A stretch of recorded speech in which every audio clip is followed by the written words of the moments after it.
অষ্টম প্রহর ব্যাপী অখণ্ড হরিনাম সংকীর্তন হিঙ্গলগঞ্জের মামুদপুরের 22 নম্বর বিজেপি প্রার্থী রেখা পাত্রের। উত্তর 24 পরগনার হিঙ্গলগঞ্জের সংখ্যালঘু এলাকায় চলছে হরিনাম সংকীর্তনের অনুষ্ঠান, যেখানে হিঙ্গলগঞ্জের মামুদপুরের 22 নম্বরের বিজেপি প্রার্থী রেখা পাত্র তিনি নিজেই উপস্থিত হয়ে নিজের হাতেই কর্মীদের সাথে হাতে হাত মিলিয়ে অন্নভোগ রান্নার কাজে সামিল হন।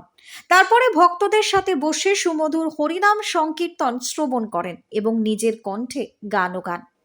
আবার সাধারণ মানুষের মধ্যে অন্ন প্রসাদ পরিবেশন করেন এবং নিজে বসেও প্রসাদ গ্রহণ করেন। আর এতেই ভীষণ আনন্দিত এলাকার মানুষজন এবং সংখ্যালঘু সম্প্রদায়ের মহিলারা নাকি রাস্তায় অপেক্ষাতে ছিলেন রেখা পাত্র কখন আসবেন, তাদের সঙ্গে কথা বলবেন।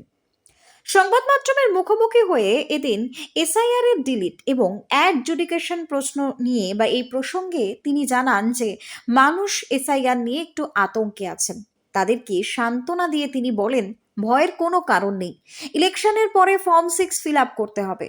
এই কাজের সাথে জড়িত অফিসারদের সঙ্গে কথা বলার পরামর্শ তিনি দিয়েছেন। আর সেই সাথে সাথে তিনি আরো বলেন যে বিজেপি এই ইলেকশনে সরকার গড়তে পারলে অবশ্যই তাদেরকে সহযোগিতা করবে, এমনটাও কিন্তু তিনি প্রতিশ্রুতি দিয়েছেন।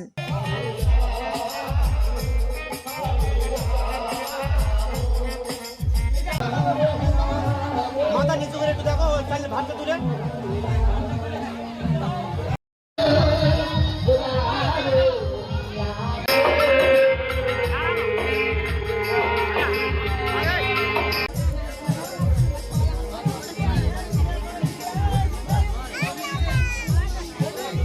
এখানে তো আমি মানুষের প্রচণ্ডভাবে সাড়া পাচ্ছি, মানুষ আমাদের পাশে আছে। কিন্তু সমস্যা একটাই, যাদের ওই যে ডিলেট নোটিশ এসছে, তাদের ডিলিট হয়ে গেছে তাদের নাম, তাদের ভোটার লিস্ট থেকে তারা এবছর ভোট দেবেন, সেটা নিয়ে সবাই দুশ্চিন্তা করছেন।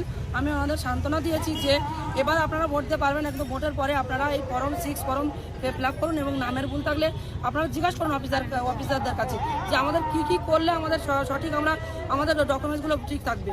এটা ওনাদের বলেছি। না হলে যখন বিজেপি সরকার আসবে, বিজেপি সরকার ওনারা আমাদের ভারতীয়, যদি ওনারা আমাদের ভারতীয়, ওনাদের জন্য অবশ্যই ওনাদের পরিচয়পত্র বানাতে সহযোগিতা করবে। সুকান্ত দাসের report, news Banga time. Saint Augustine's day school, Barrackpore, success for every child. Admission open 2026 to 2027. Contact number 9007934555. আপনার সাধ্যের মধ্যে সোনার গহনা কিনতে বা গড়াতে চাইছেন? তাহলে আর দেরি না করে অতি শীঘ্রই চলে আসুন ইছাপুর আনন্দমঠ স্টেশন রোডের উপরে অবস্থিত জেএম জুয়েলার্সে। আরও বিশদে জানতে অবশ্যই রাত 8টা 5 মিনিটে আমাদের Facebook page JM jewellers follow করুন।